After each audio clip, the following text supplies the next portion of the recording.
மாண்புமிகு பேரவைத் தலைவர் அவர்களே, மனிதவள மேலாண்மைத்துறை அமைச்சர் உங்கள் வாயிலாக அவருக்கு ஒரு சில செய்திகள். டிஎன்பிஎஸ்சி அவருடைய துறையின் கீழ் வருகிறது. அதில் மெம்பர்ஸ் பணியிடங்கள், அந்த மெம்பர்ஸ் காலியாக இருக்கிறது. அதை முதலில் அதை நிரப்ப வேண்டும். அப்படி நிரப்பினால்தான் முதல்ல நமக்கு இங்கே வேலை, கவர்மெண்ட் மிஷினரி நல்லா வேலை செய்கிறதுக்கு ஆட்கள் கிடைப்பாங்க. ஏன்னா வருஷம் எக்ஸாம் நடத்தணும். கொரோனாவில் எக்ஸாம் நடத்தலை, அதுக்கப்புறம் 2 வருஷத்துக்கு ஒரு வாட்டி எக்ஸாம் நடத்தினாலும் ரிசல்ட் வரல, அதுக்கு 2 வருஷம் ஆகுது. ரிசல்ட் வந்தாலும் கோர்ட்டு கேஸுன்னு அப்படியே யாருக்குமே வேலையே கிடையாது. எந்த ஒரு பணியிடங்கள் பார்த்தாலும் எல்லாருமே கோர்ட் கேஸில் தான் இருக்கிறாங்க. 10 வருஷமாக எக்ஸாம் எழுதியிருக்கிறாங்க, சர்டிஃபிகேட் வெரிஃபிகேஷன் போயிருக்கிறாங்க, ஆனாலும் அவங்களுக்கு வேலை இல்லை.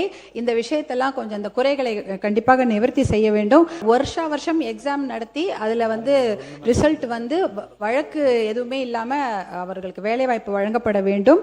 போக்குவரத்து துறையில் இப்போ பார்த்தீங்கன்னா கிட்டத்தட்ட 45%லேருந்து 50% மட்டும்தான் கவர்மெண்ட் ஸ்டாஃப் இருக்காங்க. மிச்சம் எல்லாமே டெம்பரரி. நம்ம மாநகராட்சி பேருந்தில் பார்த்தாலே ஓட்டுநர், நடத்துனர் எல்லாமே டெம்பரரி ஸ்டாஃப் தான். குரூப் டி, அந்த குரூப் 4, குரூப் 4 அதில் எல்லாமே ஒப்பந்தம், தற்காலிக டெம்பரரி பணியாளர்கள் தான் இப்போது இருக்கிறாங்க. அந்த முழுமாத அசிஸ்டன்ட்ன்ற போஸ்டே இல்லை.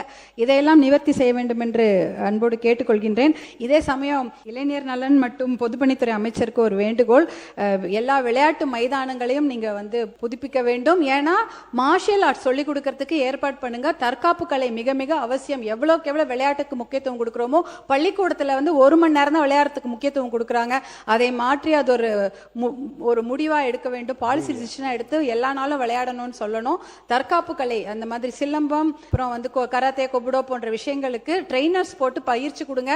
அந்த போதை மது பழக்கத்திலிருந்து இளைஞர்கள் அதுலேருந்து வெளில வருவாங்க. Discipline life style. பெண்களுக்கும் அது ஒரு பாதுகாப்பாக அமையும். அதை உங்கள் மூலம் தெரிவித்துக் கொள்கின்றேன். அதே போல எல்லா இடத்துலையும் மேம்பாலங்கள்லாம் கட்டப்படுகிறது. அப்ப மேம்பாலங்கள்லாம் கட்டப்படுற இடத்துல ஊருங்க துண்டிக்கப்படுகிறது.